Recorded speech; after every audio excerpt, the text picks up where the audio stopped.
Hello मेरे NEET के पागल दीवानों, टेंशन ना लो। अब आपके लिए ऑर्गेनिक केमिस्ट्री बिल्कुल आसान होने वाला है।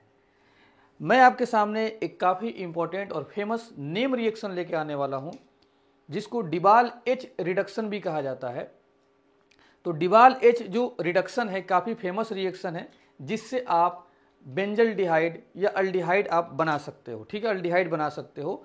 तो डिबाल एच रिडक्शन में क्या होगा, जरा देखिए। डिबाल एच का पूरा नेम क्या है?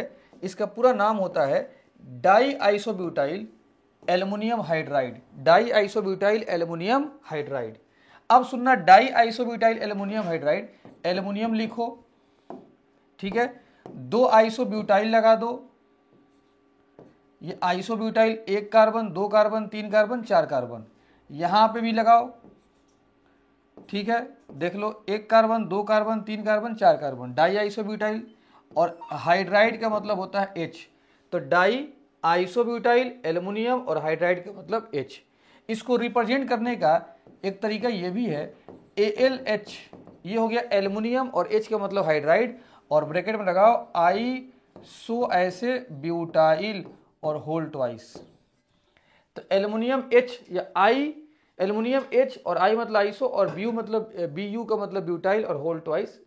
तो डाई आइसोब्यूटाइल एल्युमिनियम हाइड्राइड इस तरीके से भी रिप्रेजेंट किया जाता है।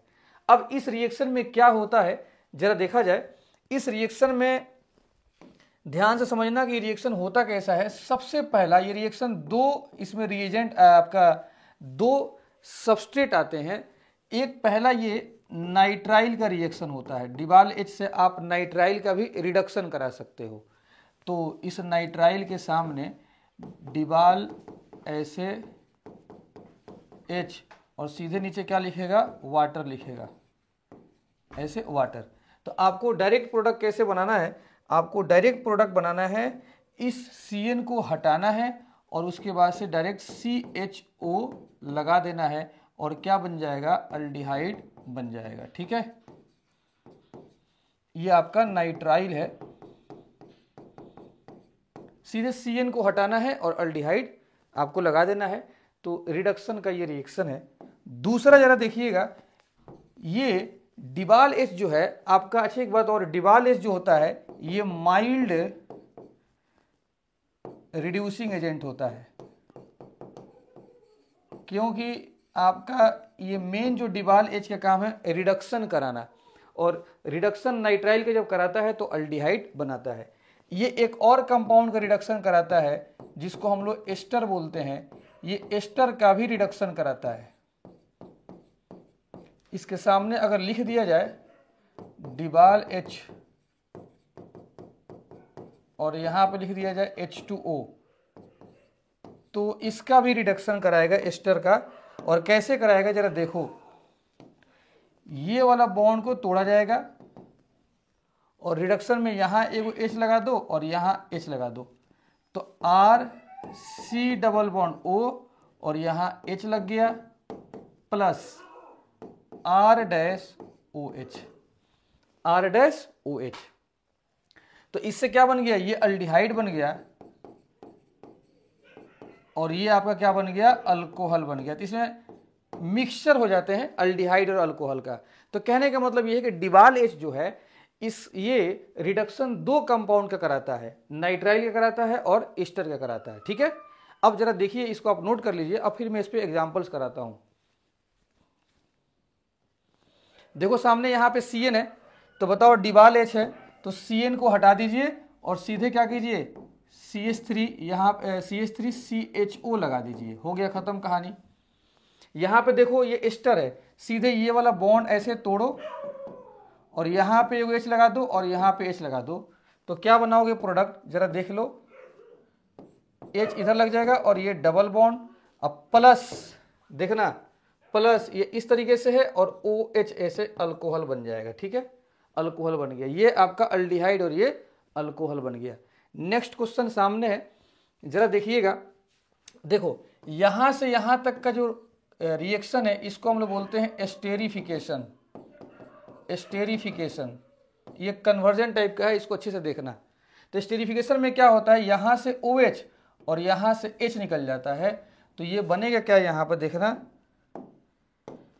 यहाँ से OH, एसिड से क्या निकल जाएगा OH, तो CH3 C double bond O, ये OH और यहाँ से H गायब हो गया, तो ये हो गया OPH।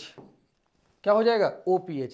अब OPH, इसके सामने देखो डिबाल H है, तो ये और ईस्टर ये हो गया, ईस्टर में कन्वर्ट हो गया नो, तो डिबाल H है। तो बताओ डिबाल H क्या करेगा, इस एस्टर को यहाँ पे ऐसे ब्रेक करो, यहाँ H लगा दो और इस O के पास H लगा दीजिए, तो क्या बन जाएगा, दो प्रोडक्ट बन रहा है, देखो दो प्रोडक्ट B प्लस C।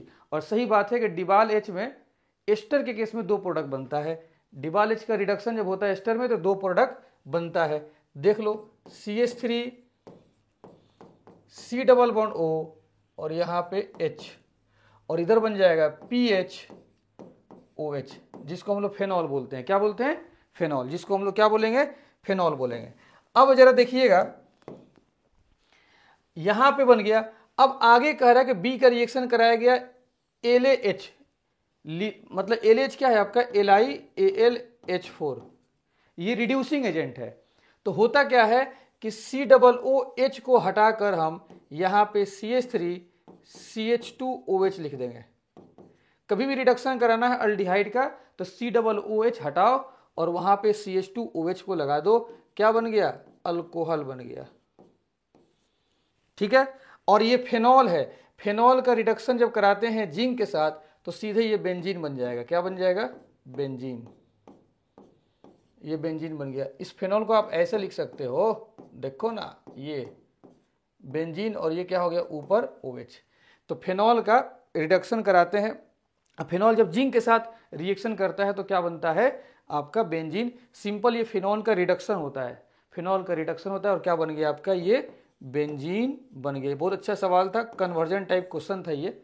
ठीक है, उम्मीद करते हैं आपको समझ में आया होगा। अगला क्वेश्चन जरा देखिएगा, इधर देखिए यहां पे लिखा हुआ है एक और नेम रिएक्शन है इटार्ड रिएक्शन। क्या नाम है, इटार्ड। इटार्ड रिएक्शन काफी फेमस नेम रिएक्शन है, इसको जरा आप अच्छे से समझना। इटार्ड रिएक्शन में जो रिएजेंट इस्तेमाल होता है वो क्या इस्तेमाल होता है, क्रोमाइल क्लोराइड, क्रोमाइल क्लोराइड इस्तेमाल होता है इटार्ड रिएक्शन में, और वाटर रहेगा। तो देखो ये टोल्यूइन है, बाकी इधर क्रोमाइल क्लोराइड है, ये प्रोडक्ट बन गया CHO लग गया, मतलब CH3 को हटाकर CHO लगा देंगे, डायरेक्ट मेथड। इटार्ड रिएक्शन में टोल्यूइन आएगा, उसके CH3 को हटा देंगे और सीधे CHO लगा देंगे। ठीक है, अब यहां पे थोड़ा सा एक चीज डिटेल देखो, यहां पे होता क्या है कि जब यहां से वहां रिएक्शन बनता है ना तो बीच में एक इंटरमीडिएट बनता है, उस इंटरमीडिएट को हम लोग बोलते हैं क्रोमियम कॉम्प्लेक्स। कैसे बनता है, ये देखो टोल्यूइन यहां पर लिखे हैं, ये बेंजीन की जगह पर पीएच लिखा जा सकता है, ये टोल्यूइन है। क्रोमियम जब क्लोराइड के साथ रिएक्शन होता है, सॉरी क्रोमाइल क्लोराइड के साथ जब रिएक्शन होता है, क्रोमाइल क्लोराइड के साथ जब रिएक्शन होता है तो बीच में इंटरमीडिएट बनता है और उसको हम लोग बोलते हैं क्रोमियम कॉम्प्लेक्स, और यही वो इंटरमीडिएट है।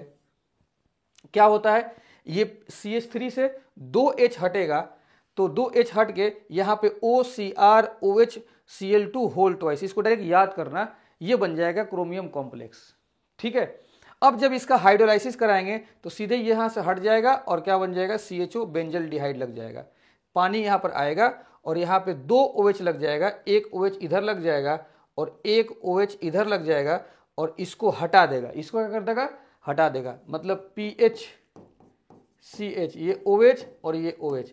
जब एक कार्बन पर 2 OH होता है तो यहाँ से वाटर निकल जाएगा और सीधे क्या बन जाएगा, CH डबल बॉन्ड O, और ये अल्डिहाइड बन जाएगा, मतलब बेंजल डिहाइड बन जाएगा। ठीक है, तो बेंजल डिहाइड बन जाएगा, तो इसको हटा देते हैं।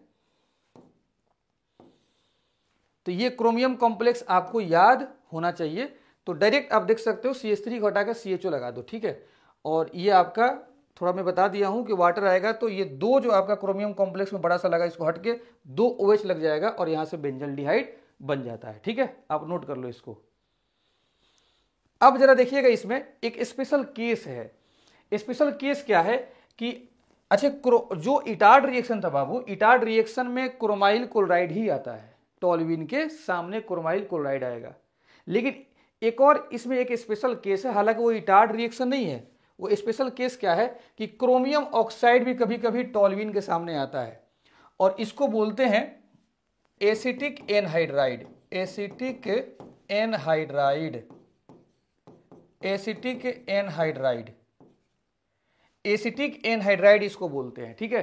तो chromium complex in presence of acetic anhydride भी अगर आता है तो CH3 को हटाकर आप यहां पे CH3 को हटा के आप यहां पे डायरेक्ट CHO लगा दो और क्या बन जाएगा, बेंजल डिहाइड बन जाएगा। डायरेक्ट आप CH3 को हटाकर CHO लगा दो।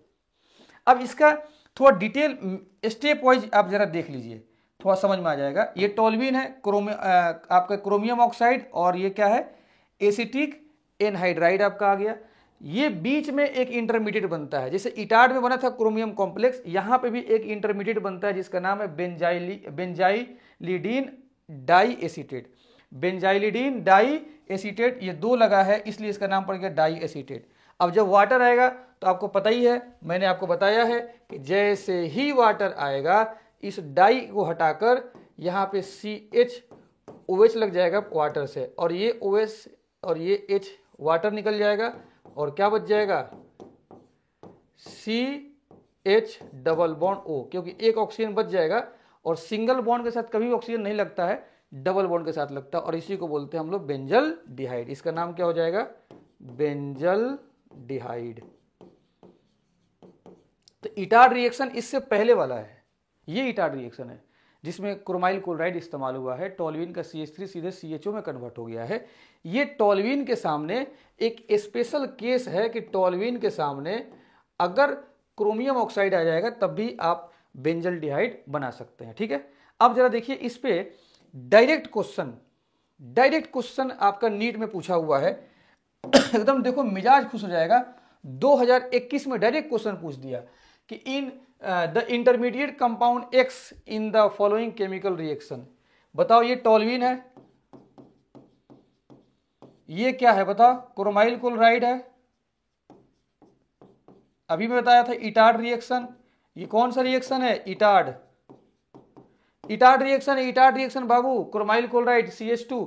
तो ये X जो है इंटरमीडिएट जो है क्या होगा, तो बताओ इंटरमीडिएट में क्या बताया हूं, क्रोमियम कॉम्प्लेक्स CH, एक मरतबा आप देख लो, क्रोमियम कॉम्प्लेक्स में देख लो, ये CHOCr यहीं से पकड़ा जाएगा, Cr है इसमें, ठीक है। यहां पे देखो CHOCr, यहां पे कहीं Cr नहीं है, यहां पे कहीं Cr क्रोमियम नहीं है, यहां पे क्रोमियम है, इसलिए कौन सा ऑप्शन हो जाएगा, B option is correct answer. तो देखो मैंने इस लेक्चर में दो फेमस नेम रिएक्शन पढ़ाए, एक डिबाल H जो फेमस आपका रिडक्शन का रिएक्शन है, जो दो चीज का रिडक्शन कराता है, नाइट्राइल का और एस्टर का, और एक मैंने इटार्ड रिएक्शन पढ़ाया जो टोल्यूइन को कन्वर्ट कर रहा है बेंजल डिहाइड में, और उसमें क्रोमाइल क्लोराइड उसके सामने आ रहा है। और एक स्पेशल केस बताया कि टोल्यूइन के सामने क्रोमियम ऑक्साइड भी अगर आता है तब भी टोल्यूइन को कन्वर्ट कर देगा बेंजल डिहाइड में। Okay, thank you.